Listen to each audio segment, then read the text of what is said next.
Dear guests, dear diplomats, dear civic activists, friends of democracy.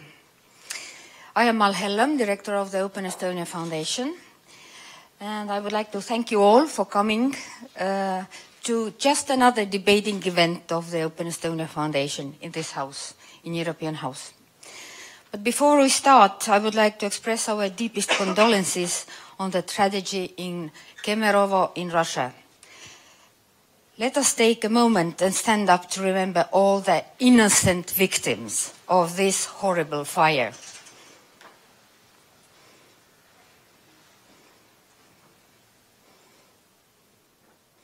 Thank you. May they rest in peace. Dear guests, today we'll have a historic debate. First of all, I would like to thank out the Andalus Institute for Tolerance and Anti-Violence Studies, who is a co-organizer of today's event. The people from the Institute were in fact the first ones who proposed today's topic. And our friends from this institute attended the Voices of Russia debate in December last year and noticed huge amount of similarities between today's Russia and Egypt. The day today is also somewhat symbolic, since the elections in Egypt are taking place right now. And like in the case of Russia, we can in fact analyze them before they are over. I'll briefly introduce our speakers today. First of all, welcome Ahmed Sami Farak from Egypt.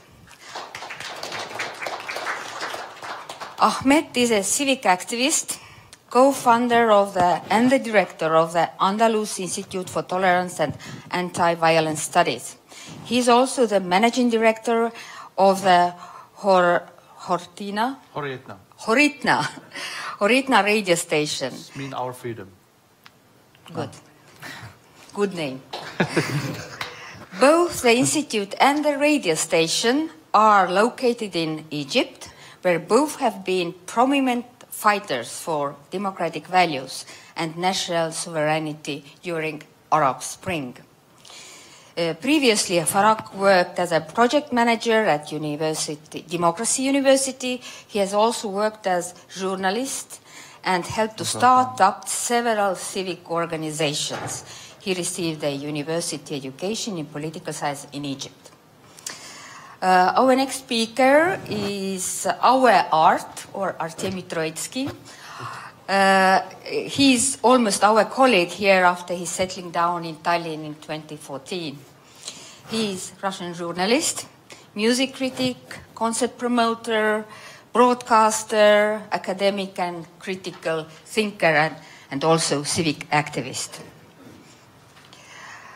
I would use this opportunity today to promote his last book, which is called Subkultura, or Subculture, which is about stories of youth and resistance in Russia. It is an important book to anyone who is interested in 20th century geopolitics and youth culture. Our next panelist is Peeter Raudsik. Having furthered his professional skills in the Arab states, he has been working as a journalist for Estonian Broadcasting Company and the daily Postimees. He is currently studying international relations at the Doha Institute in Qatar. And his master's thesis looks at the communication between Iraqi Kurdistan and the European Union. We are very happy to have you here, Peeter. Thank you.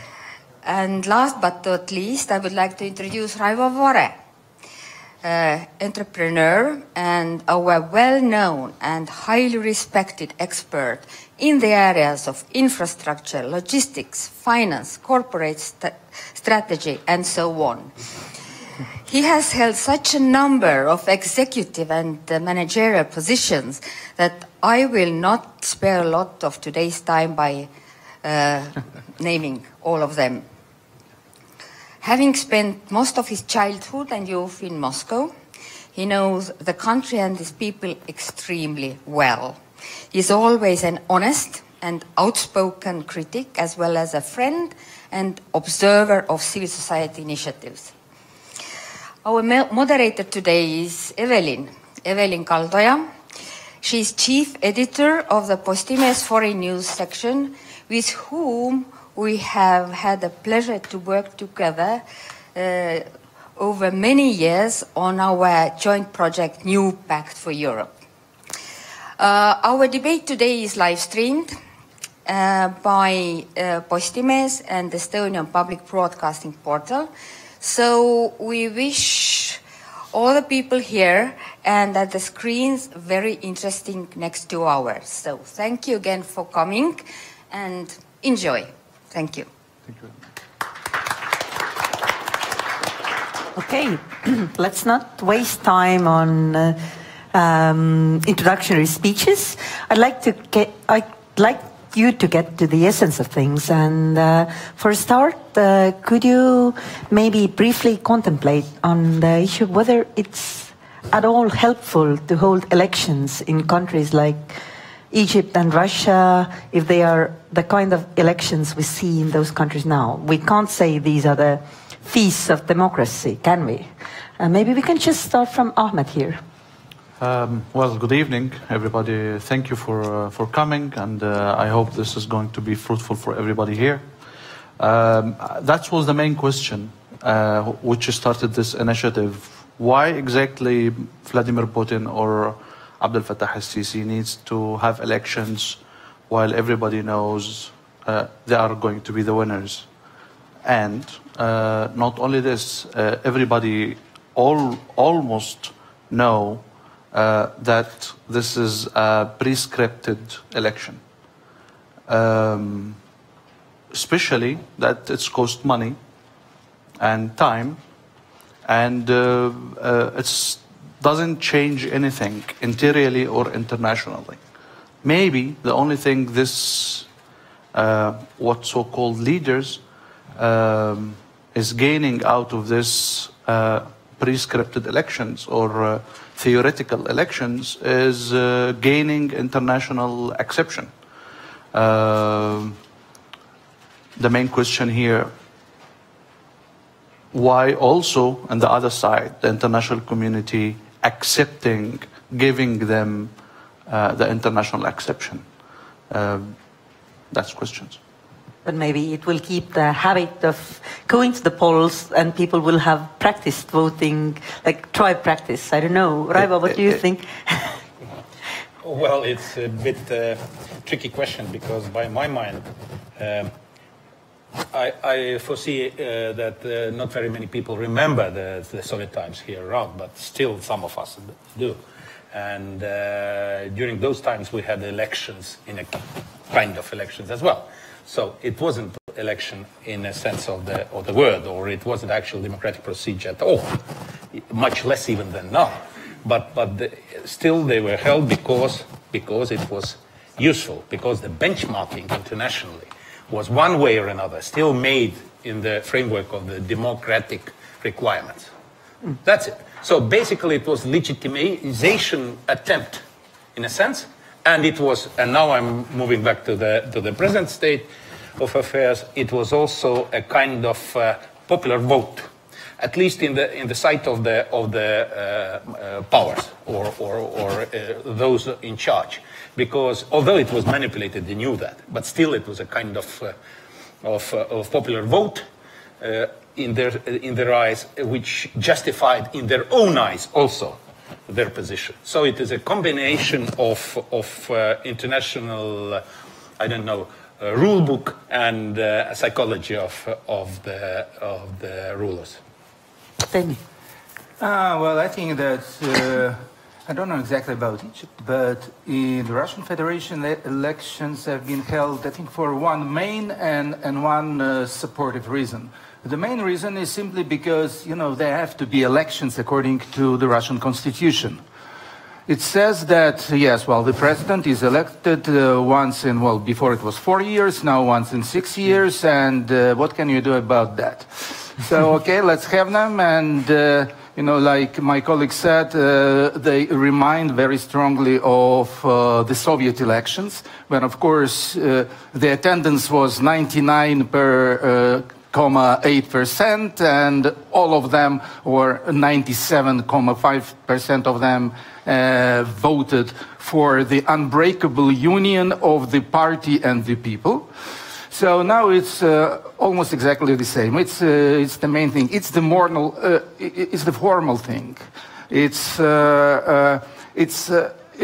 rather a ritual than an actual political event. And the supportive reason is that, you know, like Syria is used by Russian army force as a test ground for new missiles, for new planes, and so on. The elections are, I think, also partly used by the Russian authorities as a test ground for new technologies, new electoral technologies, trying new leaders, see how they run, you know, if compared to others, and so on. So it gives them some useful results. What do you think they may have learned from that perspective, from the latest elections, if you take it as a test ground? Well, I don't think they've learned much, because everything went exactly according to Putin's scenario. And, well, you work at Postimes. In Postimes, in December of last year, I have published in my column the results of the elections, and they were matching what has really happened even in the smallest details. So it wasn't a secret at all. Some surprises there were, like I thought that it will not take as much effort from Putin's team to get the attendance they wanted.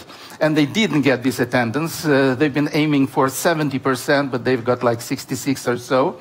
But they've, you know, they've used all their resources to make it, you know, falsifications and hand-picked candidates for the presidency. So, but still, they couldn't achieve all their goals. Peter, do you have anything to add on that? Yeah, I think one of the things is that when you have elections, then you're able to say, I'm not a dictatorship. This allows me to move a bit towards the center, and you end up being an autocratic regime. And that is what we have right now in Russia, and this is what we have also in Egypt. So it kind of, you know, you're able to minimize the demonization of other dictators, whether they were in Africa or Gaddafi or somewhere else. This just allows you to play around with these words and move a bit away from all this very bad charisma. But can anyone here see anything good in those elections from the perspective of a person who actually likes democracy, a true democracy, that people are still going to the polls, or do you think it's still harmful that it kind of spoils the image of elections in the eyes of people?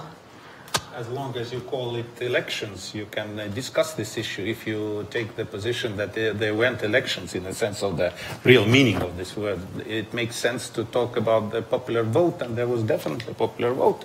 And whether we like it or not, I'm not talking about Egypt in this case, but I'm talking about Russia.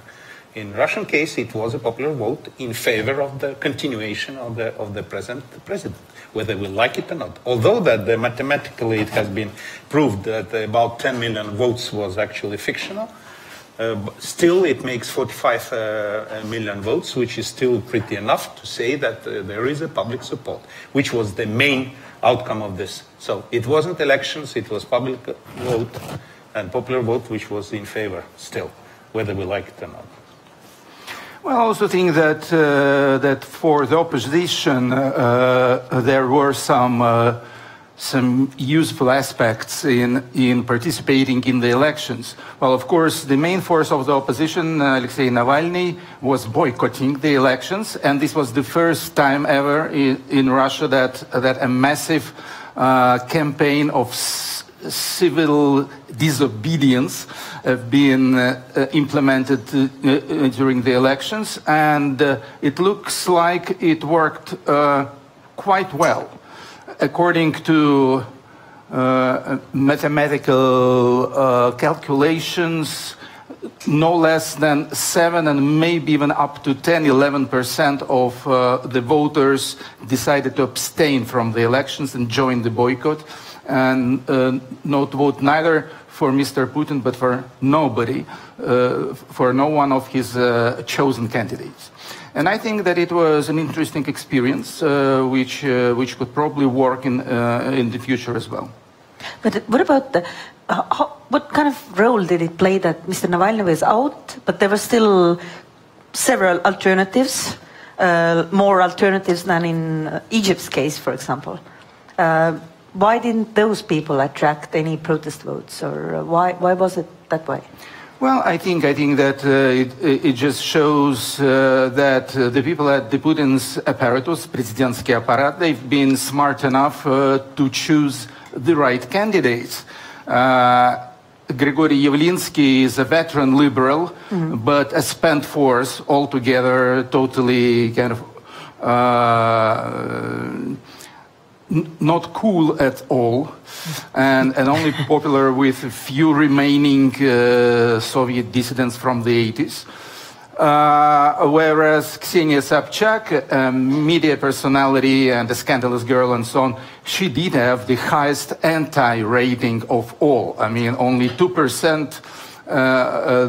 Well, I think about 80+% of the respondents in opinion polls said that they will ever vote for Ksenia Sobchak because she's widely hated by big stratas of the society.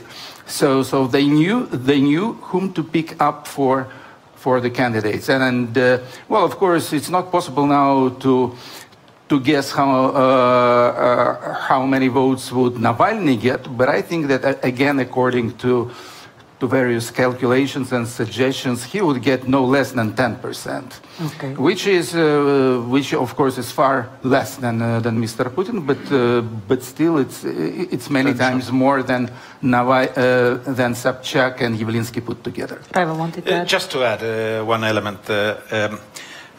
There was a kind of understanding or governing principle for the masters of these so-called elections, which was related to the allowed percentage of votes given to anybody else but himself.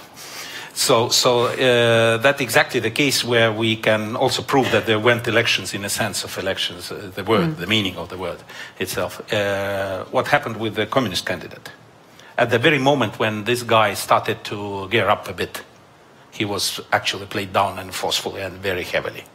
So you can't say that there weren't protest votes on the other side of the spectrum, not only the liberal side, but also communist side. But still, it didn't matter because they were just basically killed off all possibilities, even to get as much votes as his predecessor, the leader of the Communist Party, Zyuganov, got before. So basically it was a kind of game to show off. So game to show off is not about elections. Game to show off is about something else. Peter. Yeah, moving to Egypt from here and maybe picking up on... Arab speakers have been quiet here. Just on the similarities and differences for a second. The fact that in Russia the opponents were very well picked, and in Egypt it was not the case. All possible potential opponents, they were removed from the race from the beginning. And I mean, why it's like this, of course, is that Sisi's fake democracy is a lot younger than the one in Russia.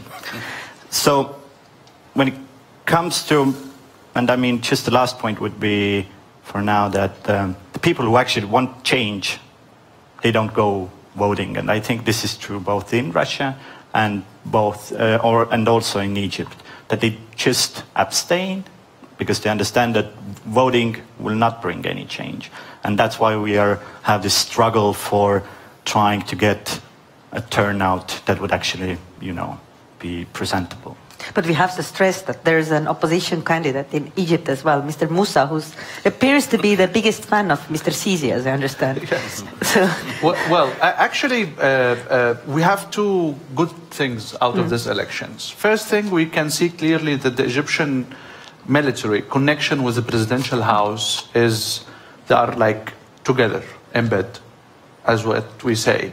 Because previously we thought the military always wanted to put themselves a little bit away in the political shadow in order not to paying in cash politically for any mistakes any president will do. That's not the case anymore in Egypt. The Egyptian military 100% support General Sisi / President Sisi, which is whatever he's doing, they're taking the blame.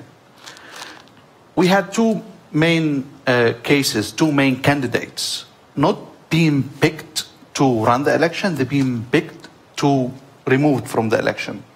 The previous prime minister, the last prime minister in Mubarak time, a candidate in the 2012 elections against the Muslim Brotherhood. The Muslim Brotherhood gained 13 million votes. He gained 12 million votes. A real candidate with a real election machine. He was in diaspora, like me, but he was in Emirates. And out of a sudden, the Emirates government, when they start feeling that he's campaigning and moving, making phone calls, they put him in a very nice, chic, private plane, send him back to Cairo. In the airport, the director of the intelligence meet him personally, take him in a very fancy hotel, 7-star hotel, and give him a room there. And no connection. He's not in jail. He's in a VIP hotel, VIP room, but he's not ready to be running. And then they started to manipulate him day by day, till the point that they deliver him. The guy was, he have a high-tech team. So he was communicating through Twitter. Very previously, even since 2012, even President Trump was doing all these twittering things. So they didn't even accept that he take the mobile. I'm telling you information. They didn't accept that he take his own mobile and write the tweet. They give him pre-scripted lines, and they insist nothing change. This is going to be your goodbye message to the elections. And then he's been freely going back to his home. The second candidate, that's a good potential candidate, got some approval from the military, some approval from the, what you can call them the civic movement, the people who really believe of democracy, and some approval of the Muslim Brotherhood. It's the General Sami Anan, and Sami Anan was the chief of staff. At one point, in the last 7 years, he was the boss of General Sisi himself. So everybody thought Sami Anan wanted to run the election, the military will allow him. A friend of mine, who we managed to make him escape later on to Turkey, and he was in the campaign, he'd been taken for 30 days during the campaign preparation by the national security in Egypt. And then he was released. First thing he did is calling Sami Anan, because he's his boss. And he make appointment. On his way to meet him, Sami Anan himself been taken by the military intelligence. Nobody see him since then. And he's supposed to face a military trial. So they see Sami Anan not as a democratic candidate. They see him as a military threat. The apparatus who've been dealing with him, with the military intelligence, not the security intelligence who deal with civilians like me.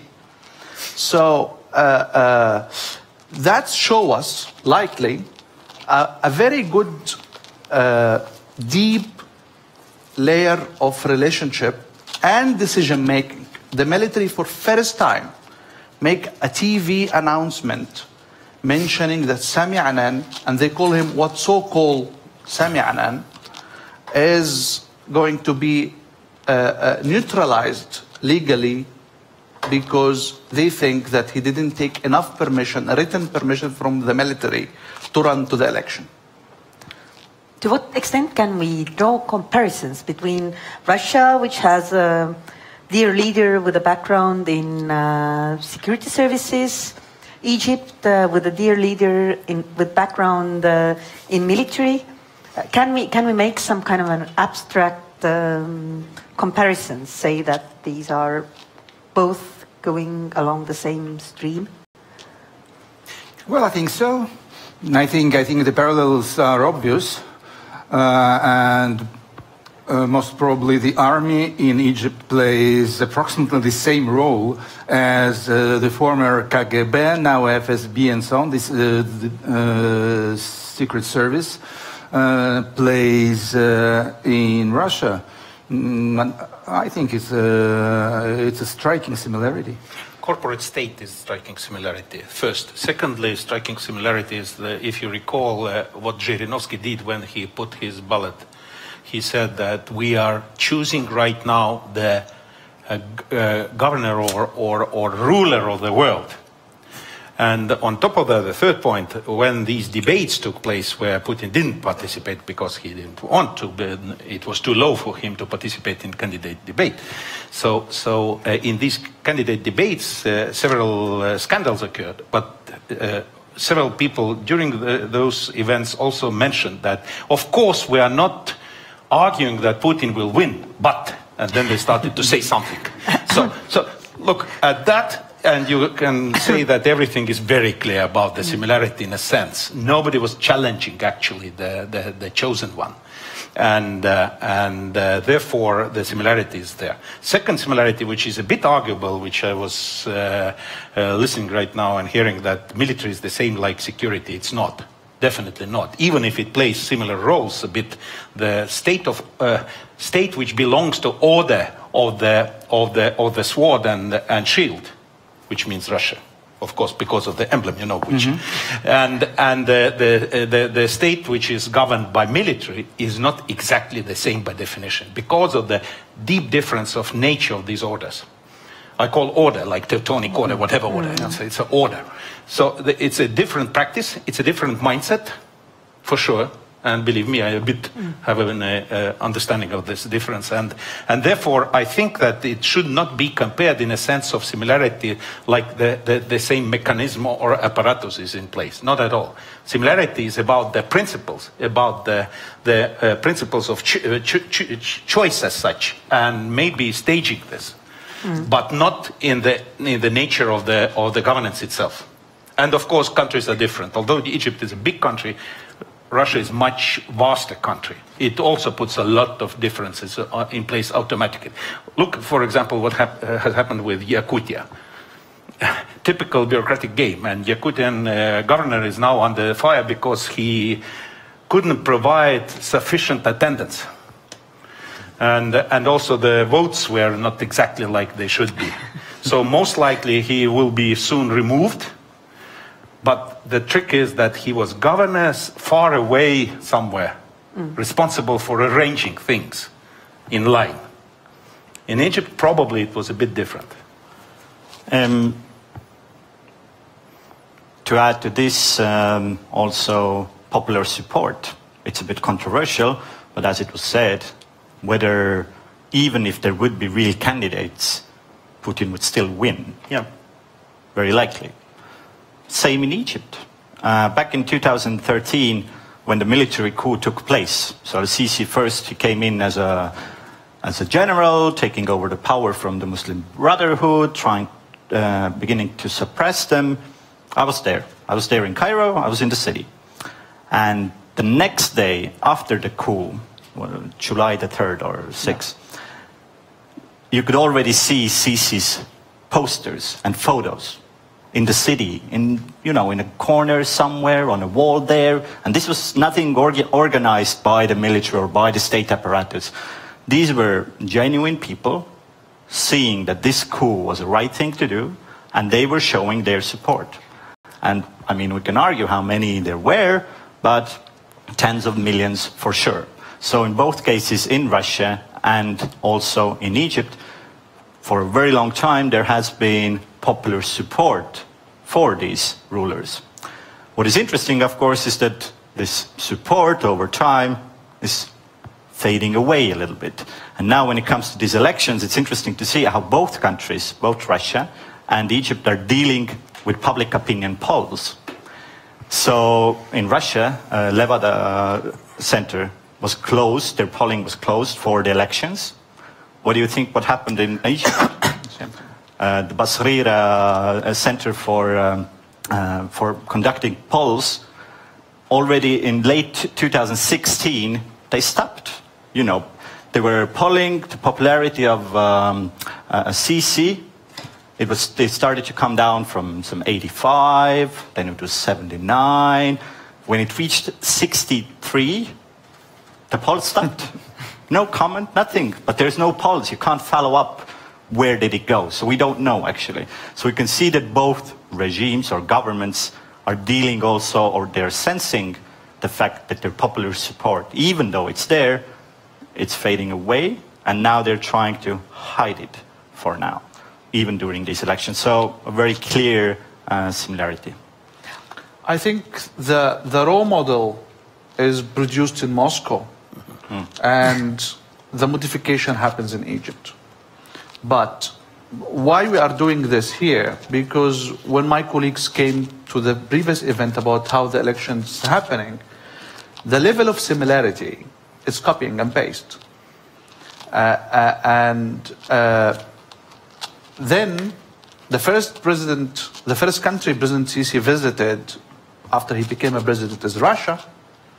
And the famous picture when the President Putin visited Cairo, he gave President Sisi a gift, AK-47. Traditional one. Yeah, so traditional one, yeah. The spook gave the gift to the military man, so he understood the psychology of exactly. So the level of understanding is very high.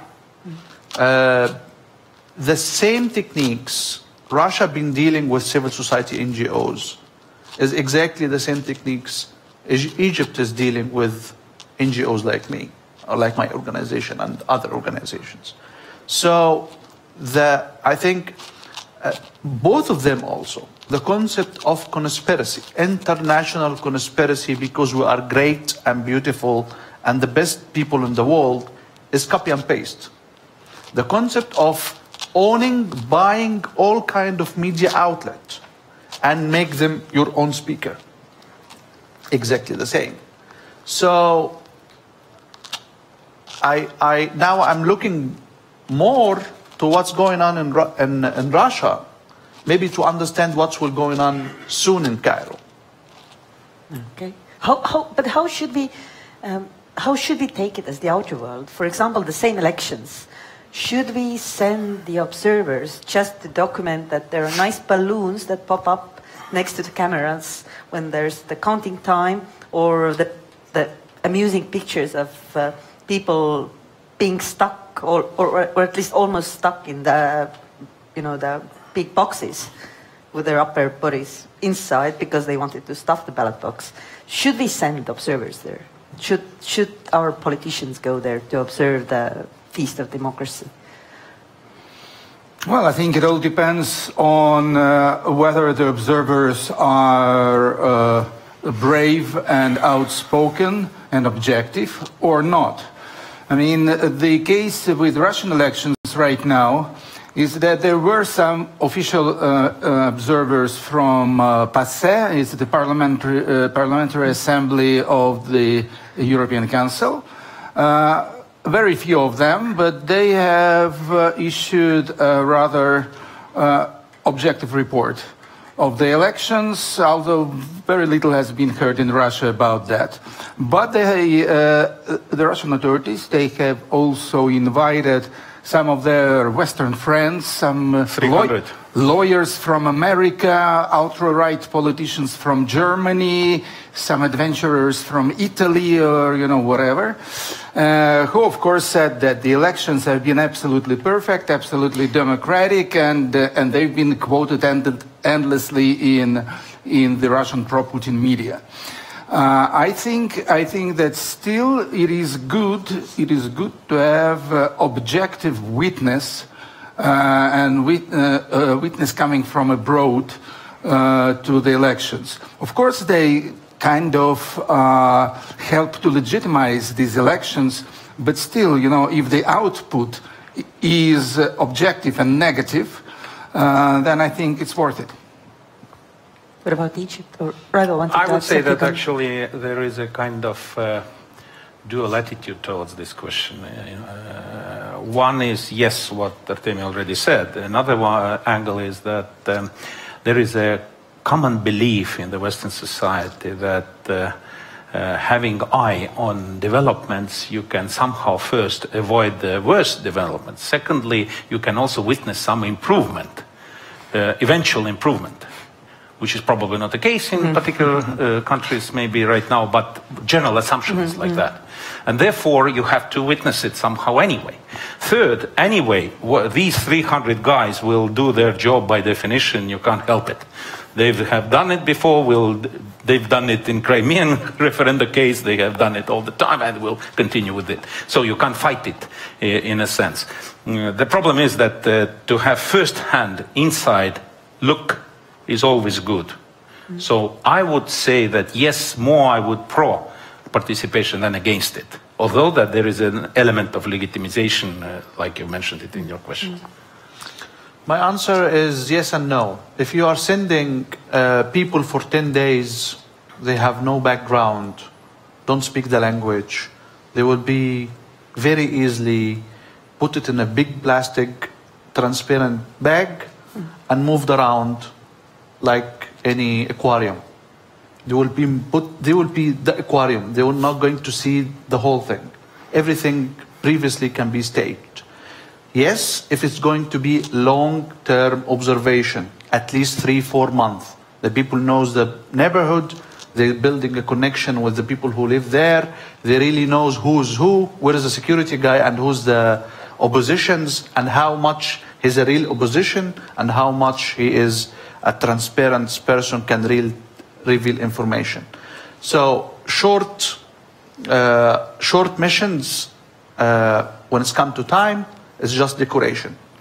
And if you give it to this kind of dictatorship regimes, you are like supporting them indirectly.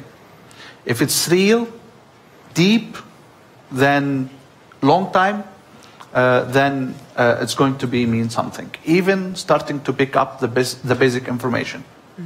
Have you heard any observations so far from these ongoing elections?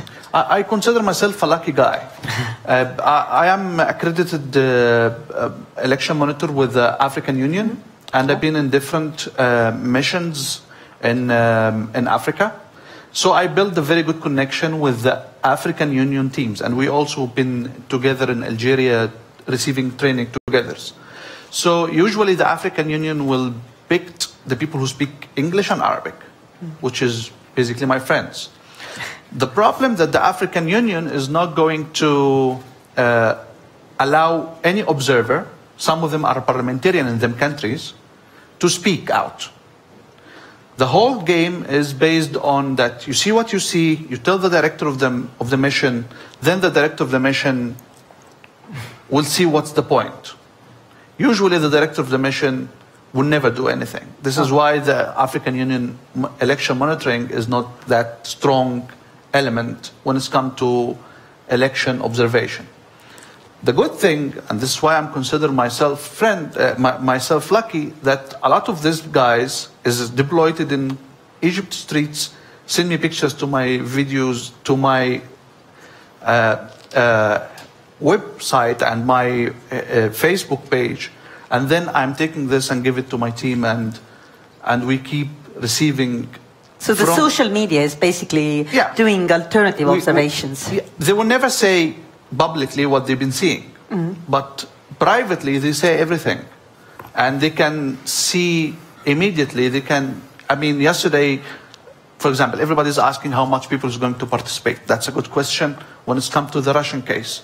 But in the Egyptian case, basically the people who's voting, ladies, older generation ladies, and older generation fathers.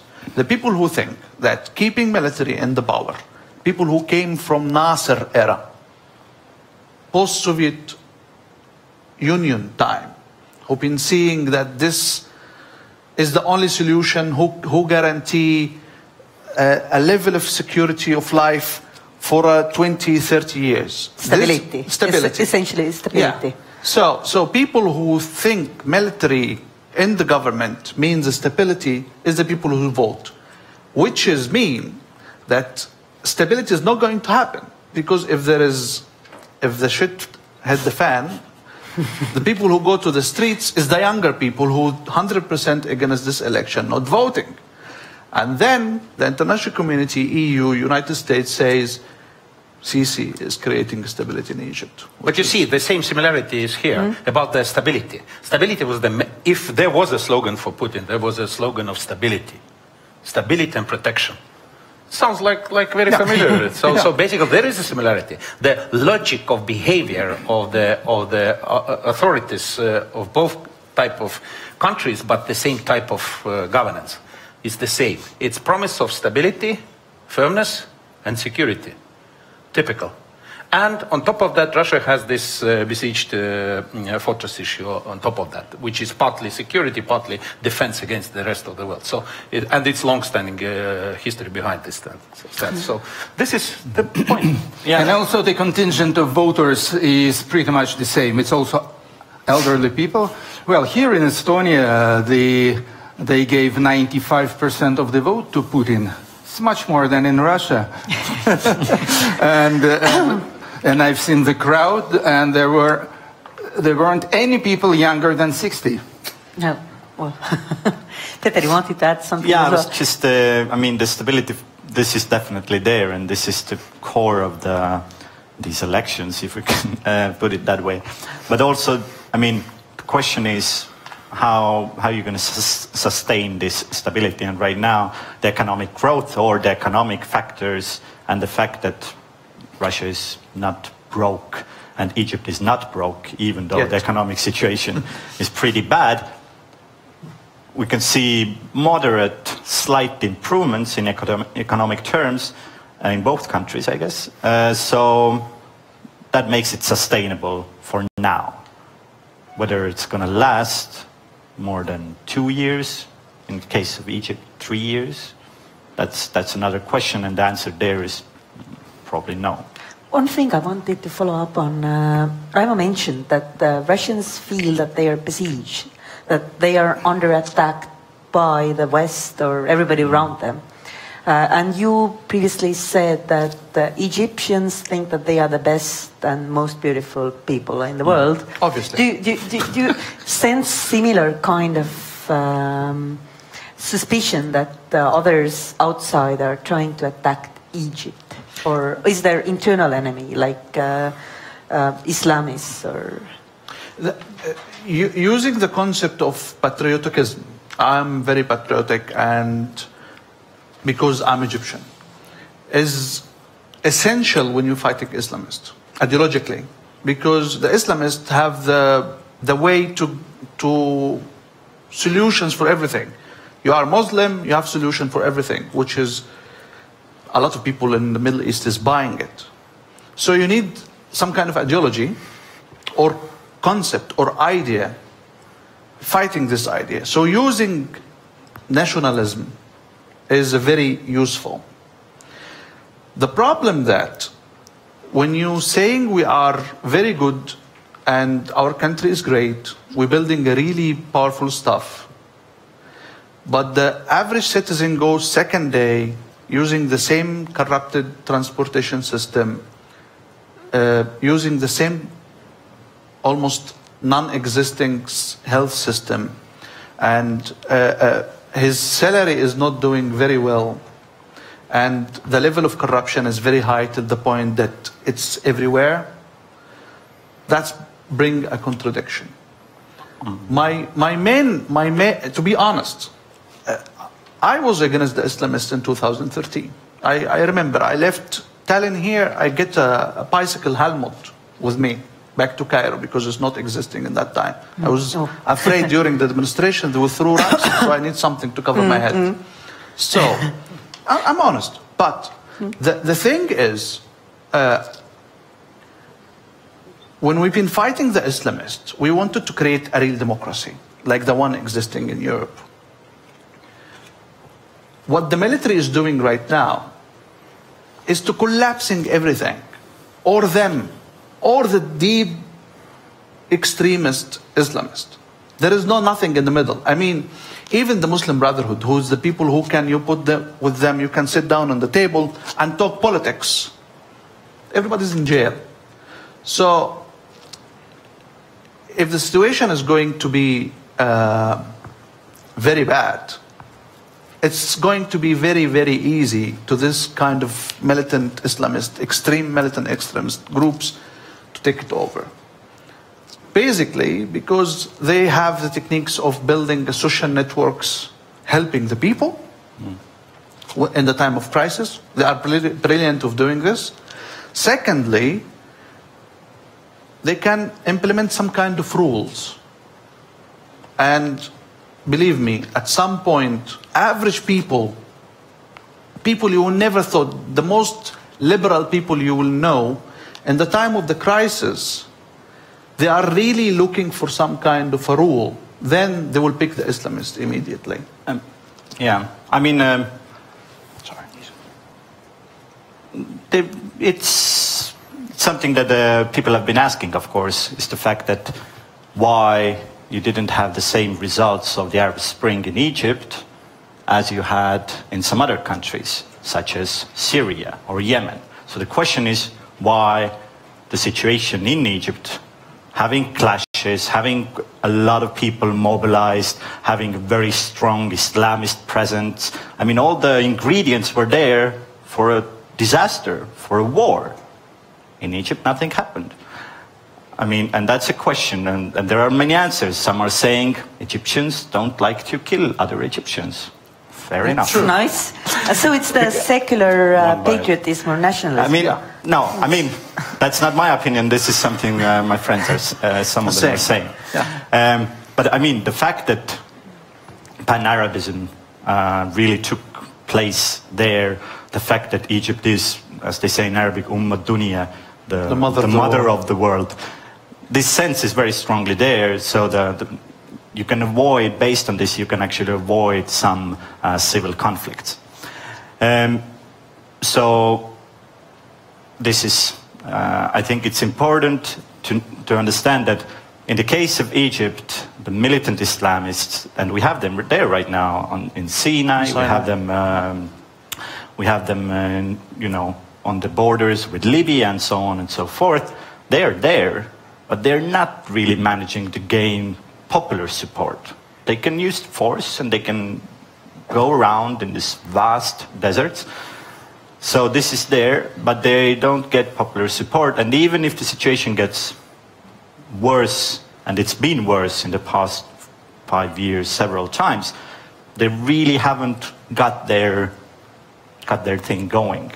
And the Islamists also in Egypt, the Muslim Brotherhood didn't turn to violent means. So they said, they pulled back, basically. I totally agree with you. The only thing was there, being taken. Egypt, soft power, movies, writers, thinkers, civic NGOs. The Egyptian human rights movement was the biggest in the Middle East, and the one who created human rights movement all over the region. When you take all these elements out of the society, you keep the society dry out of any kind of political movement or any person who have a credibility.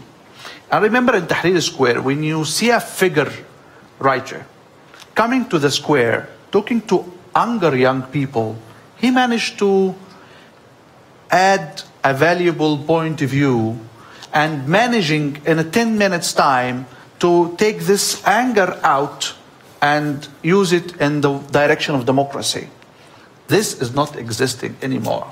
Yeah, I mean, this is the ideology vacuum that is there, and I think you have a point there that this is new. Could we see a difference here, that in Russia the religion is basically subordinated to the system, while in Egypt's case it's the enemy of the system? Can we say it like that? It's not exactly the same thing. Okay. We have the official religion, the church and the mosque, Al-Azhar. That's 100% governmental. Whatever the government will say, they will 100% follow. But because the Egyptian created the concept of political Islam since the starting of the movement of the Muslim Brotherhood 1928. That movement is fighting the concept of governmental Islam. And they say this prayers you are doing behind that sheikh, he's a governmental guy. He's not a real believer. He's not giving you what he thinks. He gives you what the government thinks. And this is how they managed to create all this millions of followers. But the Orthodox element is one of the fundamental elements of the Russian traditional statehood, in the case with Russia. And so therefore I would argue that you're right asking this question. It's very much has been always a part of the statehood, state apparatus, state governance, except very brief periods during the medieval times. And then therefore I would say that in Russian case it's one, not two churches or two kind of believers. It's very much one. And that's the distinction. As I understand, for example, in Ukraine's case, there are different brands of Orthodoxy. Exactly, and that's the reason why in Ukrainian case there is a big fight also on the level of the churches and about it and around it, which is inside Russia not the case at all. Consolidated case. But maybe, since we already wandered off to Ukraine, getting back to Egypt and Russia, and also the outer reaction. The media, my colleagues, have been blamed that even if they are in the West and they are supposed to be maybe even critical, they still portray those elections as the real ones, that they should be more critical. What's your opinion on that? What do you see, for example, when you read, I don't know, English outlets, mainstream, American, British, either with Egypt's case or Russia's? Well, I think in the case of Russia, they simply take it too seriously. I think journalists in the West, they are used to take elections seriously in general, because, you know, in the Western society, elections is a pinnacle of democracy. So they can't really despise, you know, the whole concept of elections, and therefore they write about Russian elections considering the chances and counting the percent and so on, which of course is funny, because you know, there's nothing like that. So I wouldn't say that they shouldn't talk about these elections at all and just call them a non-event period. Well, I think it could be interesting to write about them once, but not follow them like any other elections in a Western country. Journalism is very much about words, of course, and meaning of the words. And unfortunately, it tends to be so that the same word, at least the public perception is the same word means the same thing. At the very beginning of our session here, I started to claim that actually there were no elections, there were public vote or popular vote only. So start with words. Start to talk about things like they are. Don't talk about elections. Talk about popular vote, which is right and pretty well-reflective term. But the problem is that it's not also good, especially with part of the media which is not in favor of the regime, because even popular vote has a kind of justification inside this meaning, but it's different. Technically, it might look like a duck, but it's definitely not a duck. I mean, in Estonia, it's a rubber duck, maybe. Rubber duck, for example, and somebody else is blowing the whistle. In Estonia, I mean, we have a very good tradition of creating new words in Estonian language for various technical things or so on and so forth. So maybe this would be a good proposal for a competition for the next Sunaus to come up with a word for elections in autocratic or under autocratic regimes, to have a new term. Today.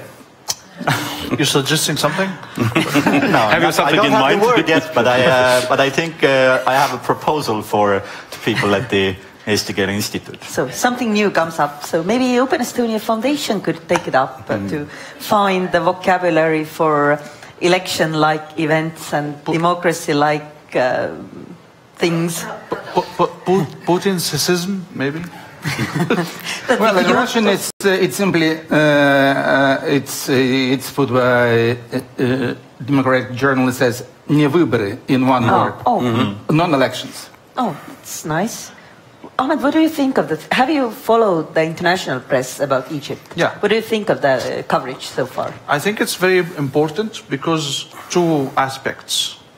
It's critical because now in Egypt nobody can be critical. Even if you are a free soul writer, 100% your editor-in-chief is not going to publish.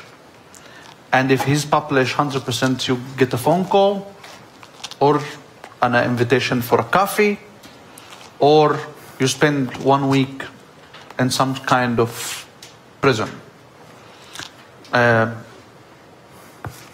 the Egyptian TV, the Egyptian governmental TV, there is a famous anchor.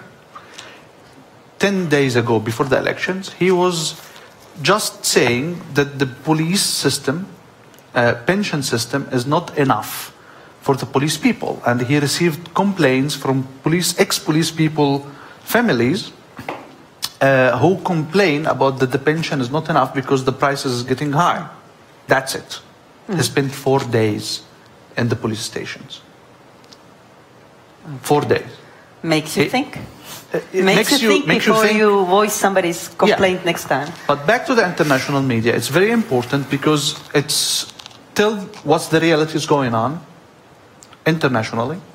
Second, interiorly, the system understands very well that they're still accountable to something. They are part of the international community, they are member in the UN, and hey, you are not alone.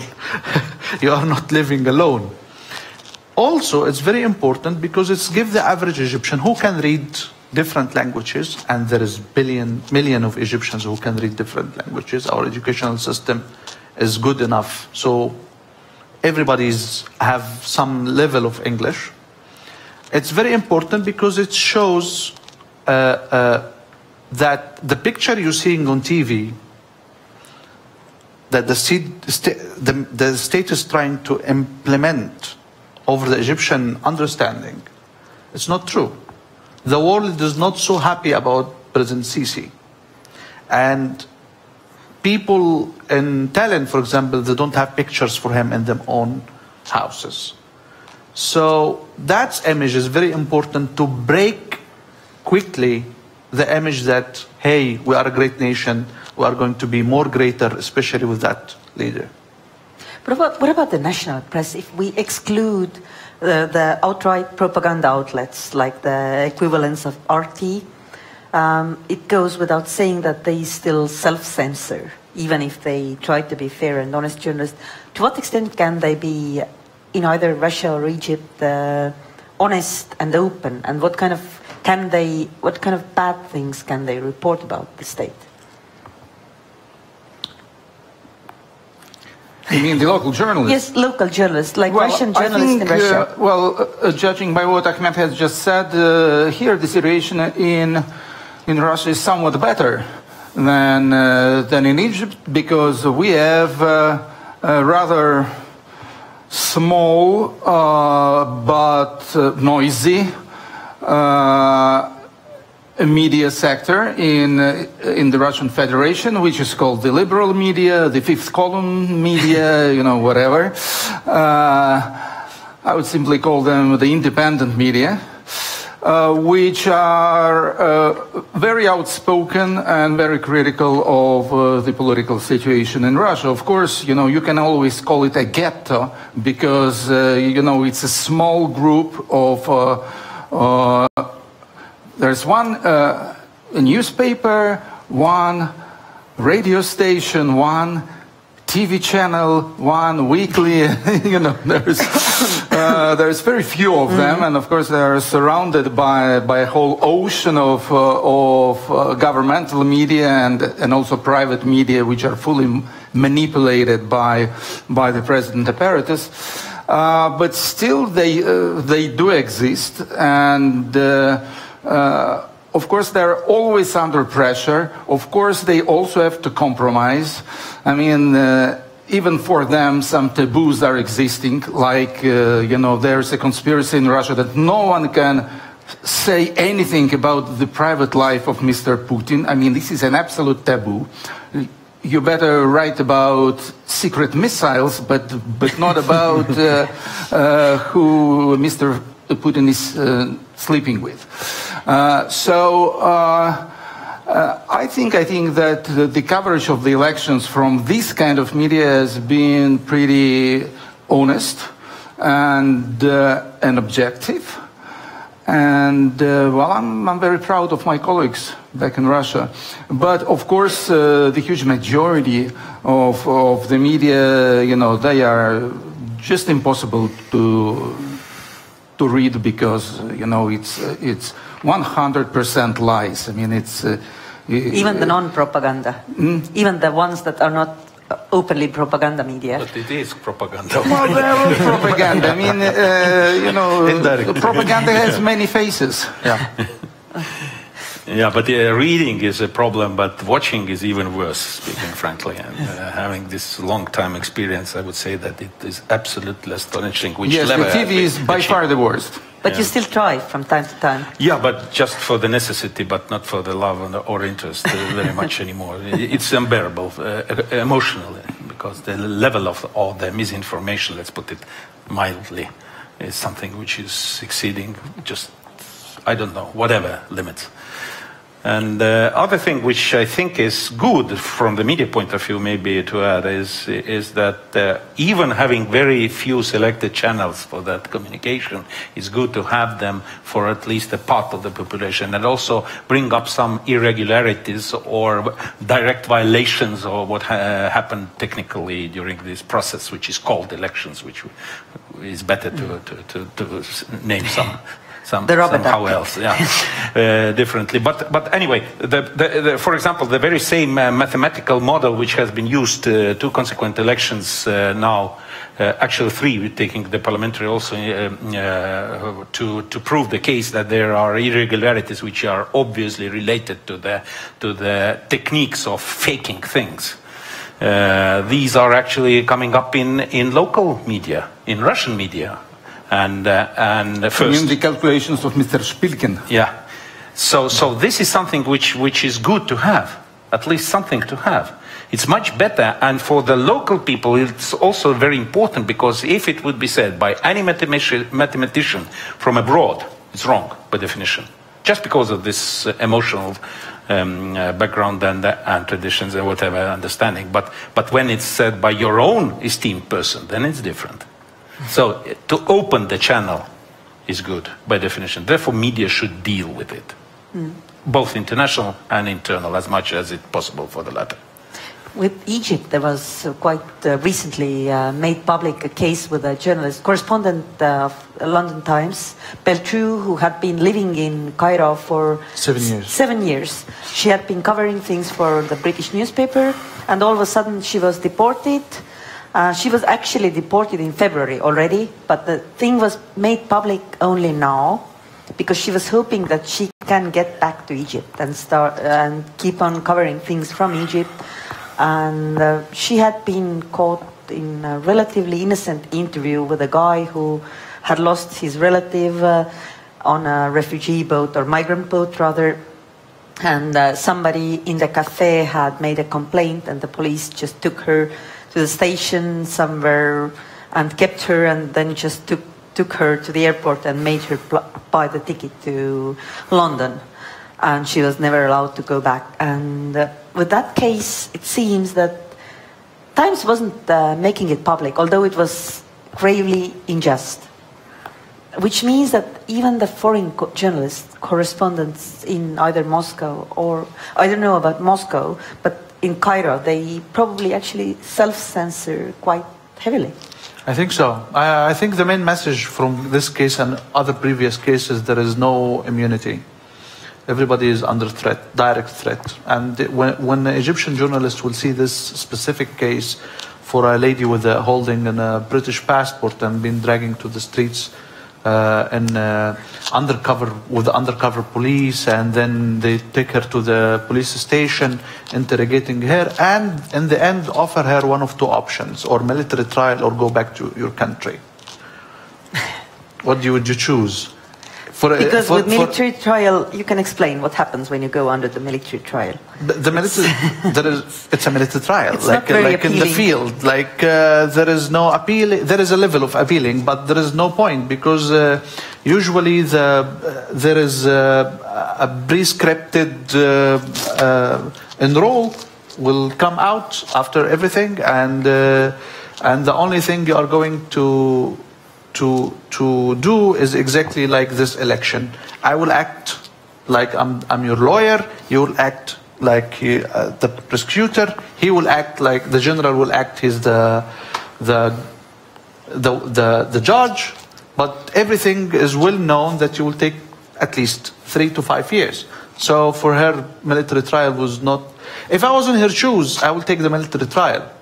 It's a long shot. It's a long shot, but it's going to drag international attention to my case. They will never put her in a military prison ever. They will never do this, and it will take the whole level of media to other situation. But I think her main idea was to keep doing, because. If you are in this environment, your goal number one is to keep existing, not to keep reporting. So I think that was her mindset. I want to keep that job, not because it's paid well. No, because it's guaranteed that I can stay and I can do a good reporting at some point when it's really a good reporter needed to be. So she's not an activist. She's just a journalist. So I think maybe she made the best choice for herself. But there is a slight distinction for me as outsider from the media point of view, and the distinction is that if it used to be sold because of the technological capabilities of those days, that during the Soviet time, the informational isolation of the population was actually achievable. And as once one NATO general, first one actually I've met once 26 years ago, said that at the very moment he saw traveling by Trans-Siberian Railway on left side, far in Siberia, some dishes, set dishes. It was clear that Soviet Union is over, so, for him. So now it's a bit different. Now you cannot stop entirely this information flow because of technological reasons. Even with all these Chinese type of attempts, or the Russian promise also to cut off the internet and so on, it won't work. So the replacement technology is now illusion. Yes. Illusion. And this is something where you need to be inside this illusion to make a rationale, at least a moment of rationale inside it. Otherwise, it will be just an enjoyable illusion, and worse eventually. I think it's a very good point, and it's in the Egyptian case right now, it seems worse. As you said, in Russia, you have local newspapers writing about some fraud taking place, some political issues, at least on a local level, and you have a sense of, you have this island of free media or independent media there. In the Egyptian case, this is very, very strongly and quickly fading away right now, and the system is getting more rigid, and it's not allowing any outspoken critique to be there. We would think that disaster is right now here, but in the Egyptian case, the disinterest in the political life is so high right now that people, even if there would be someone reporting on this constant malfunctioning of the system, people right now, because they know that they can't change it, they still have little interest. And so right now, it's a problem definitely, especially for us being here, trying to get some news out from Egypt, and trying to find credible sources, but that in the long term, it's going to be even bigger problem when the Egyptian people, again, will have increased interest in the political life, and when we will have this similar pre-revolutionary moods as we had back in 2010, 2011, then it becomes important to have these people there reporting sources that you can actually count on, and so on and so forth. So for now, it's sad, but it's not going to have a big effect. But the more we go further, we have to really think. And when we're sitting here in Tallinn, you have a lot of friends, you have a lot of connections back in Egypt. But still, even me, I have my Egyptian friends. I'm in touch with them, asking them, and so on and so forth. But I'm always thinking that whether their perspective, it's the reality, they might be just saying it's so terrible, the country is collapsing. And then if you would go there yourself, you would actually see that, I still wanted to ask from Artemi. I've heard from foreign correspondents residing in Moscow that they have been intimidated, like that somebody has entered their apartment while they have been away and made some significant changes so that they would notice that somebody has been in there and left without stealing anything. How serious do you think it is? How free are the foreign correspondents in Russia? Well, I'm afraid I only have experience from old Soviet times, when I used to know a lot of foreign correspondents, and I used to visit their homes carried in the trunk of a private car. So it was looking like spy stories. But of course they knew that they are followed by the KGB, and that all their contacts are also checked. Then, of course, there was quite a long period of time in the late 80s and throughout the 90s, and I think in the notes as well, when foreign correspondents in Russia enjoyed much greater freedom, and they could easily communicate whom they wanted, and not being afraid of the consequences. But right now, well, I tell you honestly that I haven't heard about such stories, but I'm not surprised. I'm not surprised because, the general policy of Russia is bullying and intimidating. And if they do it at the Russian borders, why can't they do it with foreign correspondents? Okay, and just a traditional view, which is in this shady world of smoke and mirrors, is that in Russia, that at least majority of foreign correspondents, one way or another, are also enemies in the sense of this very world, meaning they are spies, one way or another, or helpers of spies. So therefore, the constant following of them is something which is prescribed by definition of techniques of the services. So on top of that, there is a political element which is about to show it off, which we were starting with. So they are not doing it covertly always, they are doing it very often also openly because of political reasons, which is a good sign, which usually means that these guys are considered as a political element, not the spy element, which is good for them by definition. Okay. So they can allow more for themselves than in case they will be only covertly handled. It wasn't a joke, by the way. I'm serious about that. I understood. It's quite logical if you say it like that. I think the Egyptian younger generation is playing a very important role to this. I'm coming from a country, 100 million people, almost 100 million people, and 65% of them is under 35 years old. So for them, I'm a little bit older. Of the majority, age person, yeah, and 45% out of this 65% is under 25 years old. These guys, I guarantee you, they will find them way to know what's happening internationally. Like my mother, when she been under Nasser time, she been her and her family trying to hear BBC International Service as the main source of really what's going on, and doing a lot of simple tricks to find out the signal.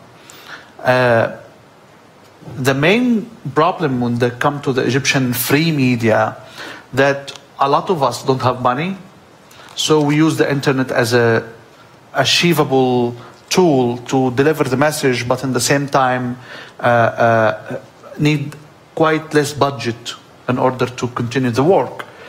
So the government could not do anything except blocking 400 websites, news websites, NGOs websites, and that's the techniques they are doing right now.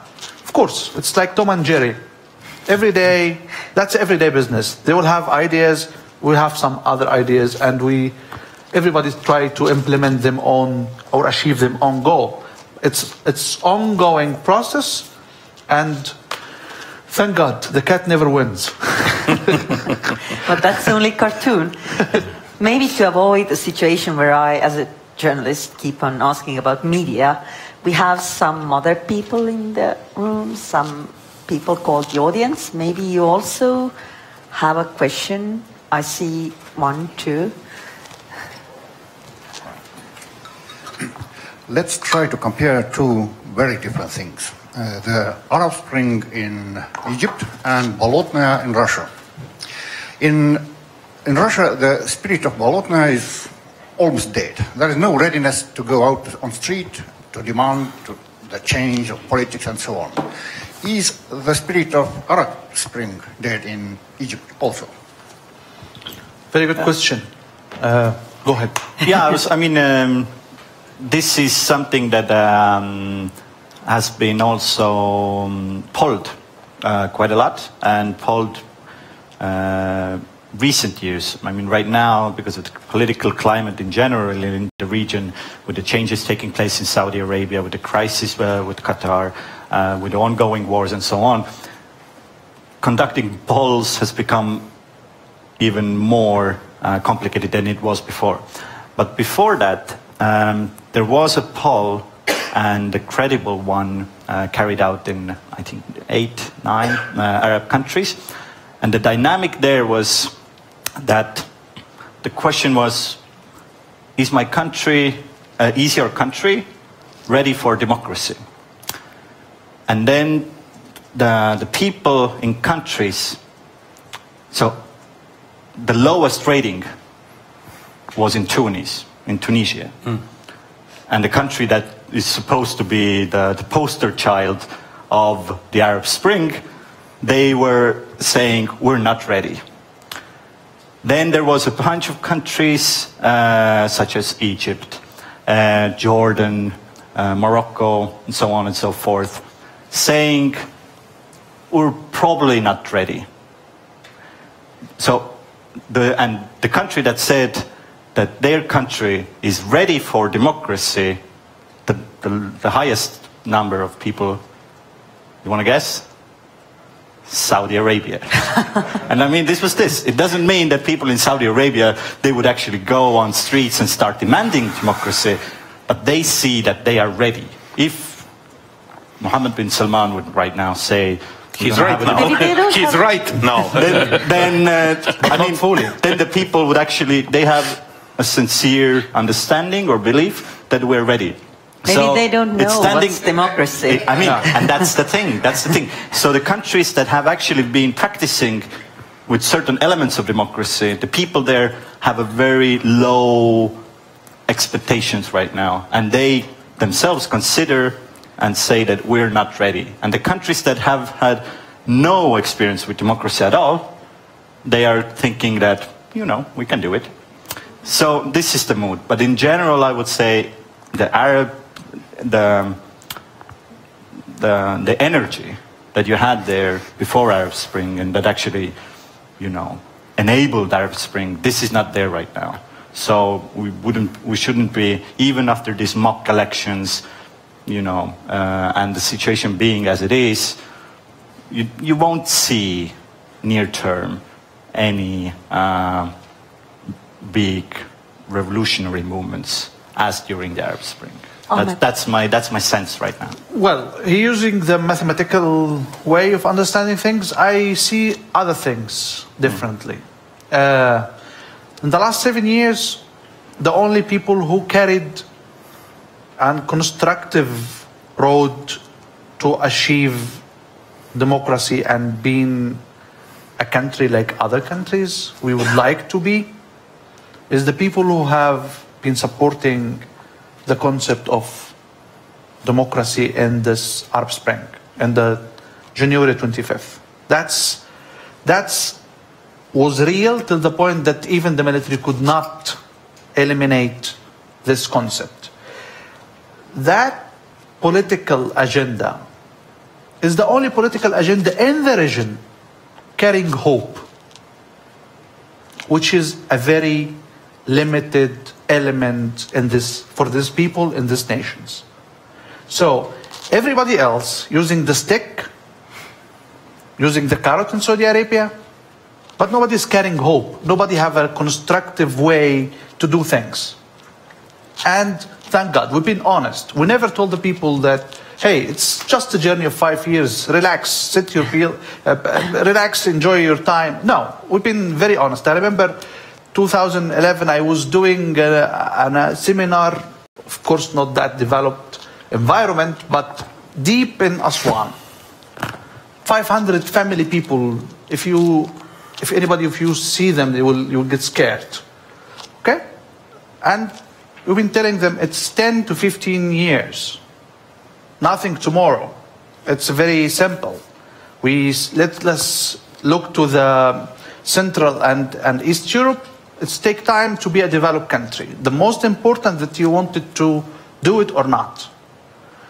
So, since that time, the only concept of hope, the only feeling of dignity, you are a person. It's like here, you are a person, you have your ID, you have no criminal record, or you don't have a problems, you feel free. Was only during the first 2 or 3 years. This is still missing, and believe me, it's a very important feeling. In order to do very simple things, I'm not talking about a big political agenda. To do, are you going to get married or not? Are you going to buy a house or not? Just making a simple life planning. You need these two main things, two main elements: hope and dignity. Okay, Erki. Yes, Erki Vahovski, Diplomatia magazine. I have a question concerning Egypt and the words like Arab Spring and stability were already spoken out here. Do you feel in Egypt that the West is somehow abandoned you? I mean, we have seen what Arab Spring created or brought on in Libya, or especially in Syria, chaos and civil war, and of course massive waves of immigrants to the European Union countries, but also to America, for instance.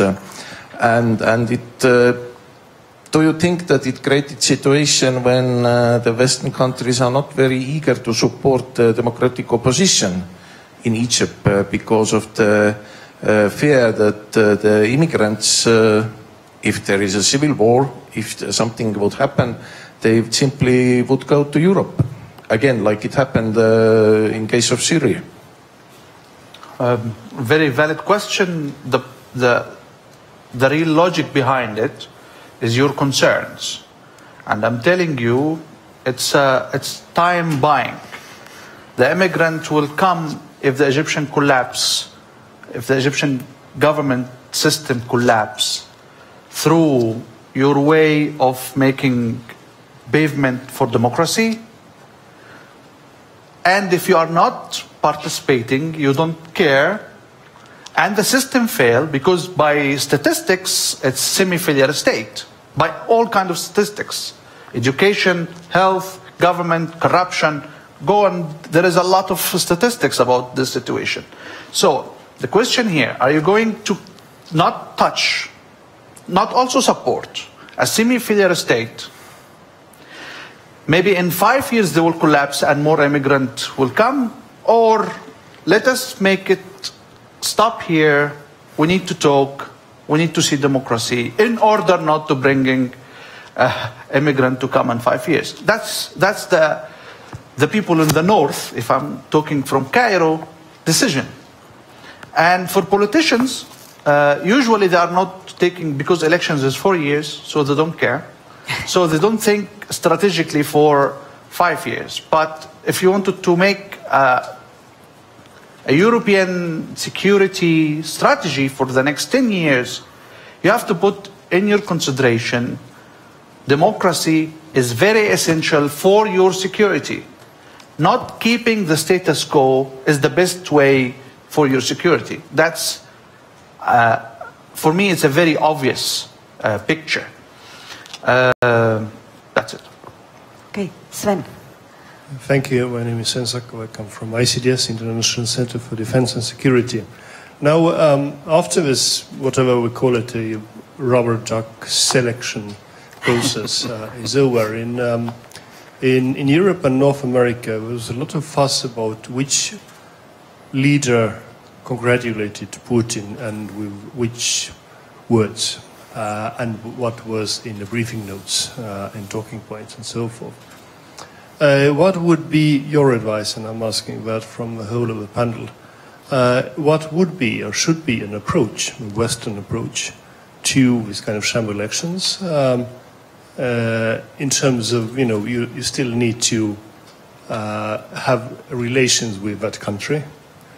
You need to be civil also, but, basically how also not to undermine the hope and dignity of those people who in those countries are actually fighting for democratic nationhood or democratic future, and would be demoralized if the model democracies then call, and congratulate your leader, your dear leader, for winning election. Well, I think I don't know the formal diplomatic rules. Does every country leader has to congratulate, say, Mr. Putin with being elected? Is this an absolute necessity? Are they obliged to do that or not? If they are not obliged to do that, and if it doesn't have consequences like breaking diplomatic relations or whatever, then of course I wouldn't congratulate him, for sure. Or maybe I will do it, but in some kind of funny, tricky manner, like congratulations, Mr. Putin, have another nice years of jogging in the Kremlin. Well, I don't know, but not like we, the people of Estonia are happy that you, our dear Eastern neighbor, already have a very impressive victory in your hands, and so on. That of course, in my opinion, would be bad taste and a little dishonest. I have an answer. I know it's not directly to us, but if you are going to say congratulations and then after 2-3 days send out 60 diplomats, I'm fine with this. If you are going to say congratulations and send flowers and chocolates, there is no message then. The message is that I know that you are my enemy, and congratulations.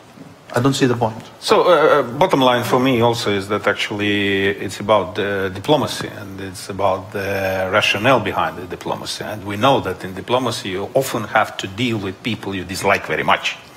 So you have to do in the way that you do not give up entirely of your principles and ideas and stance, but you still have this contact. So it's in a kind of skillful wording in practical terms, and first it's actually about choice. Definitely doesn't make a sense very much to congratulate a sworn enemy. But in case of relationship, still you might do it in the proper way. So my point is that probably this choice is difficult, But the state of affairs right now in the relationship is somewhere between the diplomacy and the war, to be precise, and as such, it is a variety of choices for all participants. Unfortunately, there is no common position even. So therefore, difficult to argue about it. We do not know exact wording in each case, because if you carefully follow, as you know better than me, that if you follow these publicized wordings of those congratulations and recordings of reflections of these talks between leaders, then you can find out that it depends, the wording depends on the side who has provided this media information. One side is providing one wording, another side is providing different wording. Most likely the truth is somewhere else, not exactly the wording which has been provided to the media. Therefore, it's very important to be careful in evaluating these statements. On the other hand, it's about personal relationship, of course. And wise people, and usually even disliked leaders are pretty wise, whether we like it or not. They still tend to be skillful in evaluating both emotionally and rationally what they've heard. So it's very important to word it rightly, to give this a real signal, and keeping this diplomacy on the table at the same time, if you do it. If you don't, then it's another story. Okay, question. Hello. I'd like to thank the panel for a very interesting discussion. I have a question, or more of a thought, that I'd like to share with you all, and I'm wondering what you think about it. When it comes to the parallels between Russia and Egypt, I personally, and I think that you kind of emphasized that as well, that there, yes, it might seem as if there are parallels, but I personally think, and I hope you all agree, that there is no comparison in the sense that Russia is a power in and of itself. It's formidable in the world. When it comes to Egypt, though, Egypt used to be a formidable power in the Arab world, but ever since after the 70s, 80s, and onwards, it has become increasingly weaker, and it has only gathered strength by the support that it gets either from the West or from other strong countries. Like Russia. I'm sorry? Like Russia.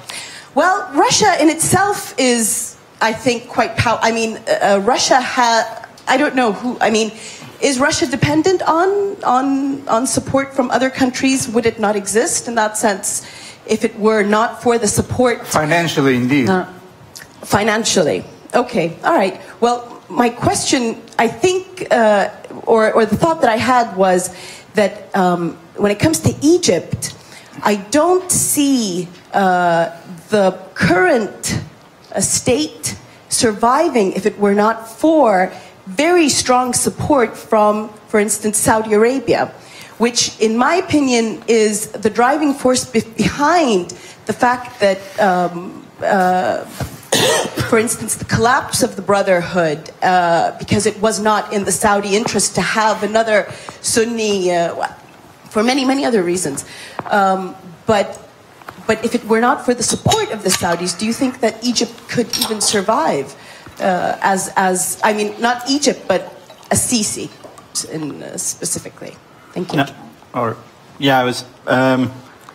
it's a good point, because I made this very same point to some Arab diplomats that were visiting Estonia a few months ago, and there were Egyptians among them as well, and I was saying there's been a shift, a clear shift that we can witness, of power moving from Cairo and Damascus to Riyadh and Abu Dhabi or Doha even. So there's been this power shift. I got a choir answer, no. And there, I mean, so the point is, what they were saying is that Egypt, I mean, it was a question of self-perception. Even if you look at where the money is coming and who's pulling the strings, this is one part. But the people in Egypt, the politicians there, this whole state apparatus still sees itself as a great power, as a big power. They're maybe now seeing that we're gonna be the ones changing the situation in Africa, for example. They look now more perhaps towards the south a little bit more. In Libya, they definitely have a very strong sense that they can pull the strings and they can change the situation. So when it comes to self-perception, it's different from the facts. And the self-perception very strongly is that Egyptians, whether they are ordinary farmers somewhere on the Nile or on the upper echelons of the government, they still have a very strong sense of we are running a great big power in the Arab region. So this is definitely there. I think I agree with part of what he's saying, but it's also tricky. Without a financial aid coming directly from, non-stop financial aid coming directly from Saudi Arabia to Egypt government, a lot of things wouldn't happen. What are they getting in return? That's a very good question. They're getting Egypt name sign on every document they have. And that's worth money. Let me implement this more. For example, last week, Houthi missile landed in Riyadh. What else Riyadh need to have to stop this kind of attacks? Absolutely nothing except Egyptian military moving into Yemen. That's the only way, because the Saudis have a lot of money. They can buy a lot of guns, but they don't have people to run it. We have the intelligent people who can run and who can fight. Real fight, not... Because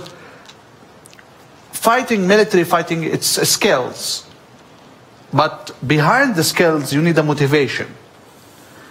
I don't see, if I'm a general in the Saudi military, what's the motivation I would need to conquer a poor country like Yemen? Absolutely nothing. The same thing comes directly to the tiny, normal soldiers, Saudis, who've been having Yemeni food from Yemeni restaurant all his life. Why he should move to Sana'a and fight the Yemeni guys? There is no point. And without no motivation, you cannot build a strong strategy and you cannot build a strong military campaign. So they need the weight of Egypt. It's there with Sisi or without him, because it's really heavy country. But in the same time, they need not too much intervention. For example, Saudi Arabia point of view about the conflict in Syria is quite opposite the Egyptian governmental point of view about the situation in Syria. The Egyptian government think, well, Bashar al-Assad is bad, but the concept of armed citizen remove the government is not acceptable. Although the Egyptian government till now have no embassy or no ambassador in Damascus. Because why? They know very well if they will send an ambassador, the Saudi will be so unhappy. So the both of them is playing the game together. But if the real question is, Egypt can live without Saudi Arabia support, the answer is yes, they can. They will find some other donor.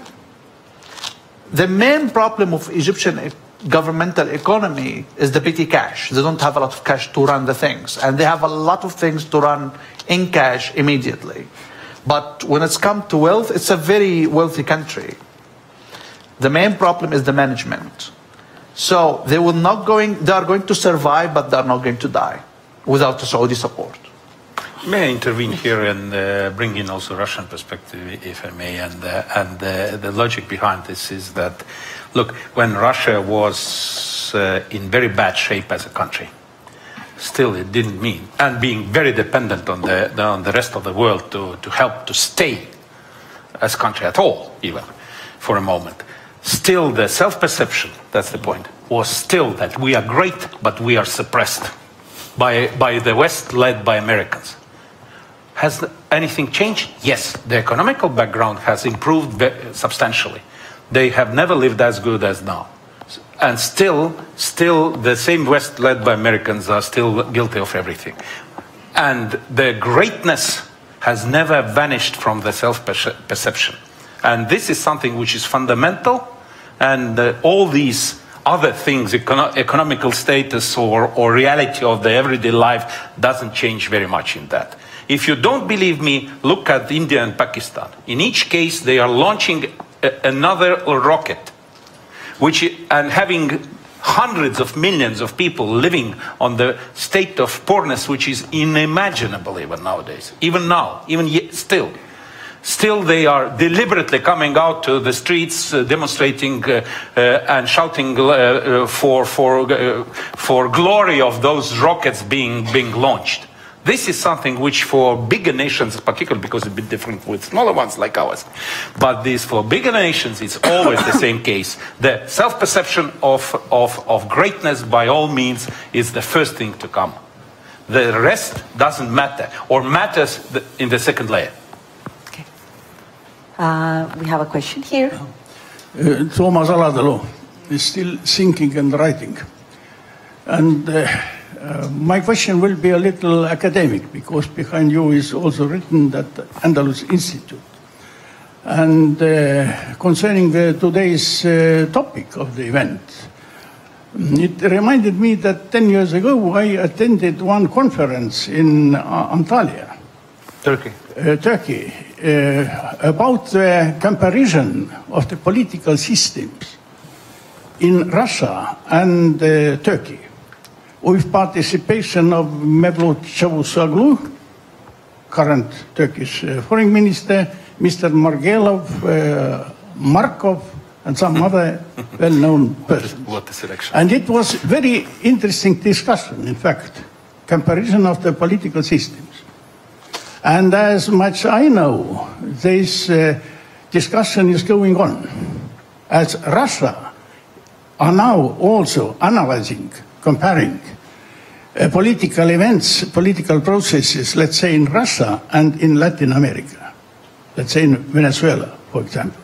And so my question is, why you choose for comparison, not let's say elections in Turkey or political process in Turkey, but in Russia? That's the first question. And the second one, I am sure that in your universities and institute, because I have been in several Central Asian countries, also including the Kazakhstan Strategic Development Institute, etc. Are you comparing the situation in Egypt with which countries in the neighborhood? Except, well, besides of Russia. Thank you. Very deep question. I'll be so direct and honest.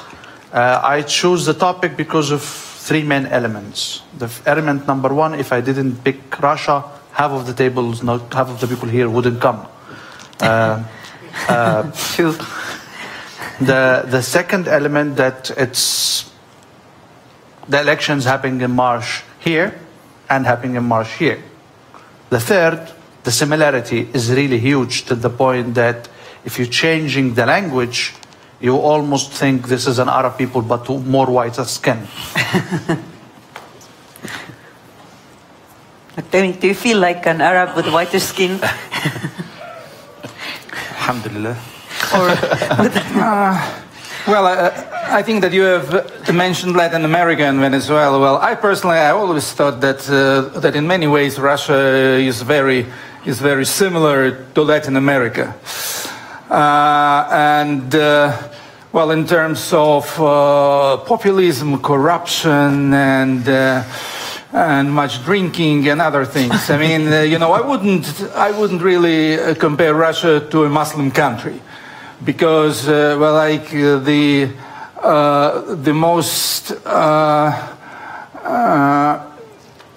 main difference between Egypt and Russia is, of course, the Islamic element. We don't have in Russia, no matter how hard Putin tries to promote the Orthodox Church, an Orthodox Church in Russia now really plays an extremely reactionary role. But still, I can assure you that Russians are not believers. They may say that they are very religious and Orthodox and Christian and so on, but then if you ask the same guy, when have you last been to church? If he's honest, he'll tell you, well, this was 15 years ago when I was a school kid and we went on excursion to Suzdal monastery. I think that I'm quite surprised with the way Russia is now getting closer to Muslim countries like Egypt and like Turkey, because well, I have a friend, a British guy who lives in Turkey, and he tells me that Erdogan is exactly like Putin. I mean, they're like twins. All his rhetoric is exactly the same, and his policy is also the same. That they're like, you know, two kindred spirits. And the third country with which Russia is very often compared now is Iran, of course. Again an Islamic country. So for me personally, moving from Latin America to Middle East is an unwelcoming perspective. I would just add some, Thomas, remember that during the end of 90s, beginning of 2000s even, there was a kind of internal discussion in Russia very much about the choice of the further path of development. And one of the options on the table, heavily discussed for a moment even, as I recall, was actually the possibility of Chile. Yeah, Pinochet, so-called Pinochet version.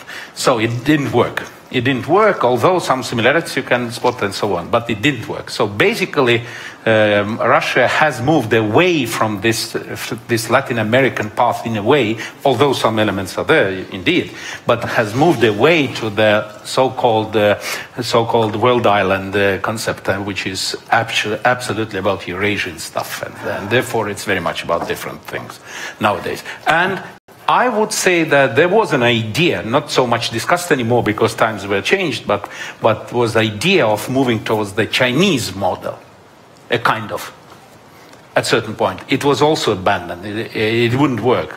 So it would be a kind of invention, particular invention, which will be more about, less about ideology, but more about other stuff we have spoken about, which are typically brought up as identificators. And it includes, unfortunately, also religion, for sure, but not as much as they probably want. I agree with you. Anyway, the logic is that Russia is about Eurasian comparison. The closest comparison will be Eurasian, one way or another.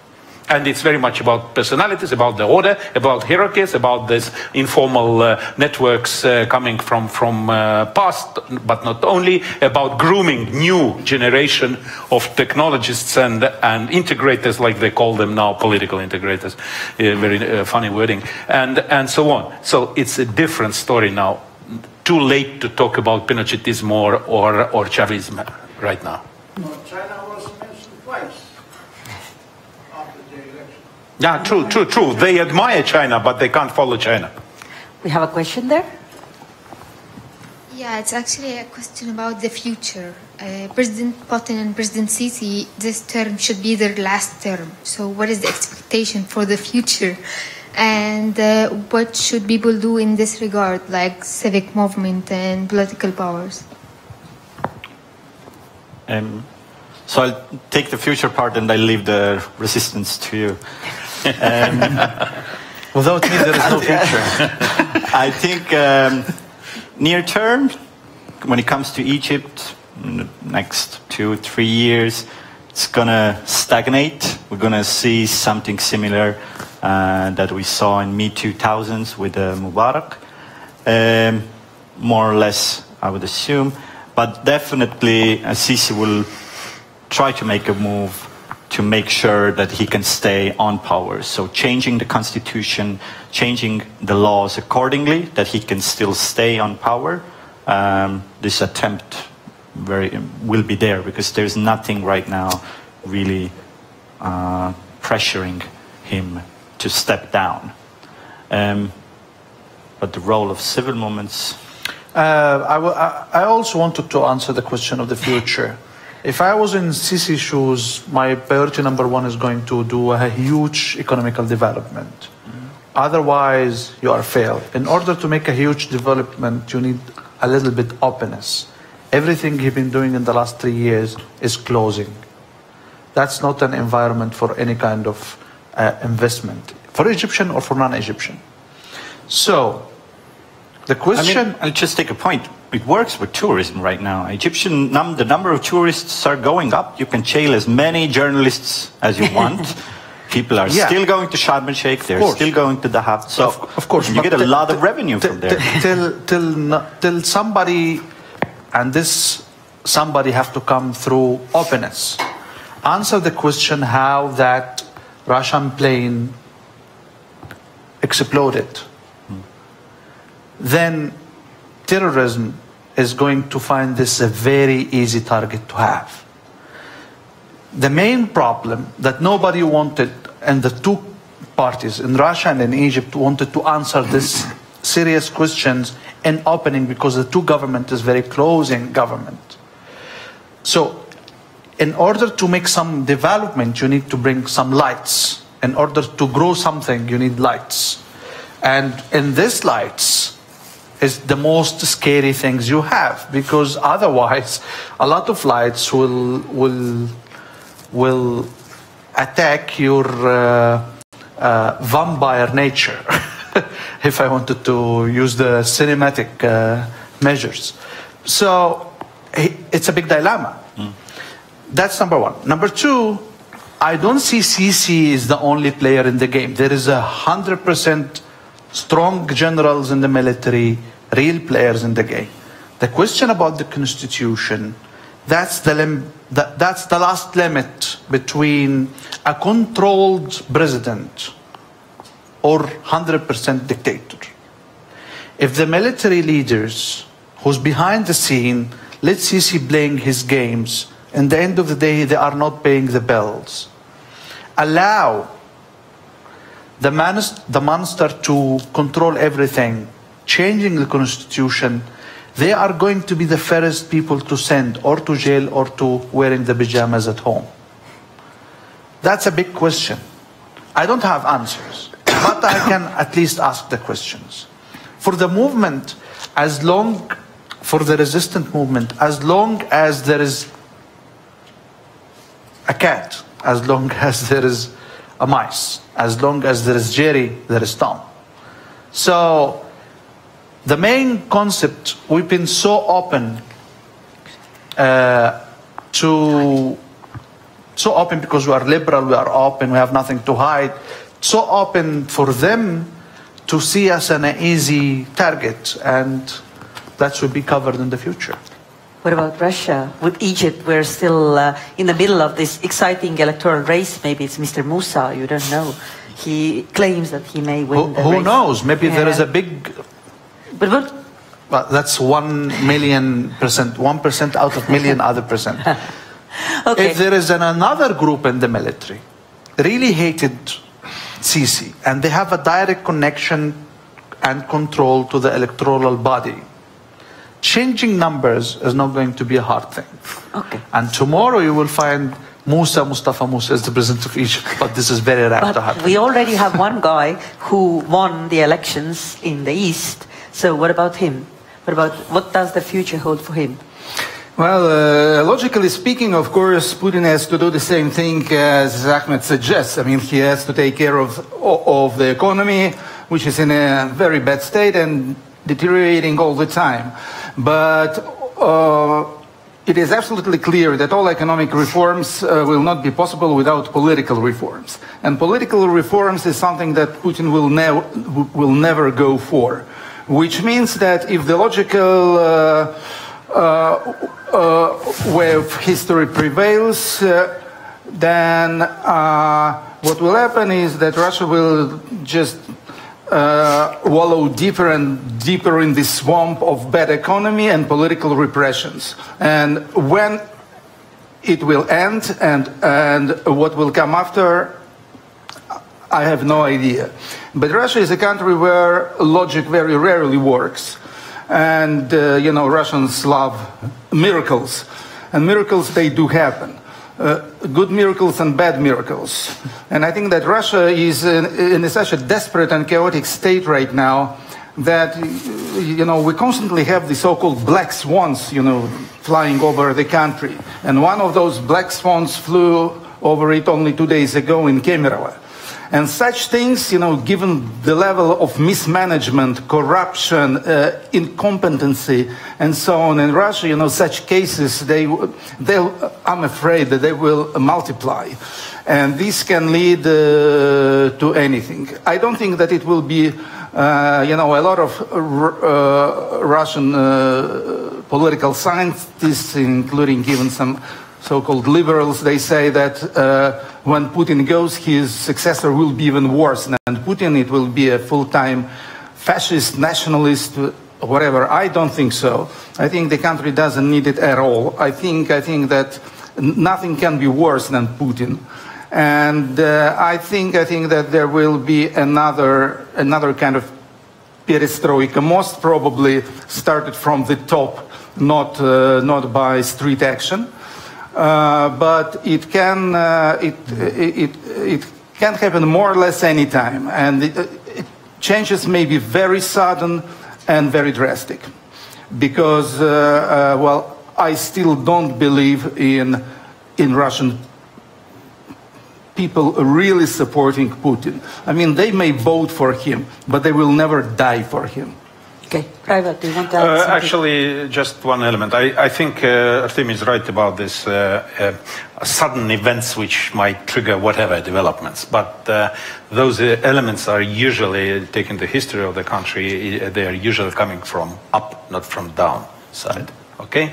So what you've said about the possibility that there would be a fraction who will be skillful enough to manage properly the art of recently demonstrated kind of art, let's put it such a way. Although that he claimly has more tasters than Russian Tsars ever had, or even Stalin had.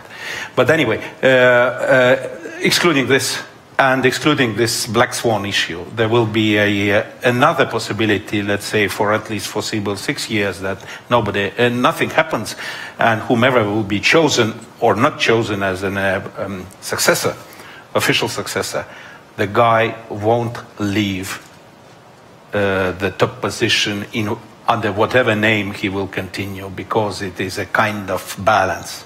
When balance in the elite will change, then it might be a case. If not, if there will be a more or less the same balance, which is very tightly tied to him as a personality, it will continue, one way or another.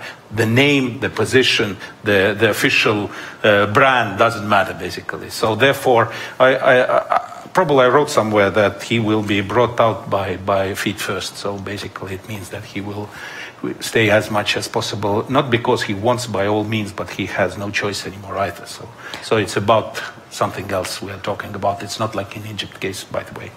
Okay, we have one last question and brief answers to that. Hi, firstly, thank you to your lovely debate. My question is focused on international coverage of the regimes. So it's going to be quite Russia heavy, but if there's any adequate way in which to relate it to Egypt, I'd quite appreciate that. So in Russia, we've seen kind of the two eras of Putin. We've seen his first 2 years of presidency, where he consolidated power, where he provided stability, which you talked about earlier. And then we've seen the second era of Putin, which is now, where he's more trying to build Russia up on the international stage. And kind of feeding into these ideas of grandeur, of the Russian colonialism and so on. So when we cover autocratic states in international media, as you mentioned, that it's not just Russia, it's also in Egypt, it's also in India. Big nations, people in big nations have this idea of being a great state and being a great people. So where is that line between covering autocratic grievances and autocratic misdoings, but at the same time not exposing the countries too much and giving them too much airtime, shall we say, or too much coverage to make them feel like they are big players in the field? Or is that possible to separate one from the other? I mean, they are big players. I mean, it would be. I mean, I get this point and understanding that we should try to limit in a certain way, not to expose and not to give too much exposure to this kind of governments. But at the end of the day, I mean, when it comes to Syria, Russia, you have to include covering Russia and understanding Russian approach to Syria, why they're there, why they interfered in the first place, and so on, which is all very much linked to the way how the country is being built up. So there is no way you can avoid this. And these states, they are large states with extensive international links. And if they're there in other countries, you can't avoid covering them in any way. So the only thing to do is to just write about what's going on in a proper way. Anybody else? Keep track. That's the answer. Keep track. I think you need to do the balance. You keep the track, but also talk by the name of the people, not by the name of the governments. Because the governments will never tell you everything. They'll never, if you are a really seeker of the truth as an average journalist. But the government, any government, will never tell you all the truth. You need always a real elements, a real information coming from average people. Then you can build a good story. But the two countries, I'm quite sure, is going to be in the spot of the media for the next 10 years, 100%. At least I'm working for this. Okay. Do you want to add anything? No, okay. Well, then I think we have to conclude it because we are already running out of time. But I think the thought driver said that let's keep track. Also, Russia may be coming more naturally, but Egypt, as we also heard, is such an important and big regional player that it may be useful to know what's going on there as well and what are the mechanisms between this country and their regional partners. So let's keep track, and thank you everybody in the panel and also everybody who stayed and listened and asked very wise questions. Thank you. Thank you, our great panelists, our great moderator. Thank you so much. Thank you all for coming. Enjoy the exhibition, by the way, which is from Bulgaria, who is a president of European Council at the moment. And please enjoy our snacks, which are prepared by Mr. Kebab or Ahmed. And visit his little cafe, Mr. Kebab, on Livalaya Street. Opposite to the courthouse. Unpaid advertisement now. Absolutely, yeah. Friendly advertising. Thank you very much. Thank you for coming and looking forward to meeting you next time at our next debating event. Thank you.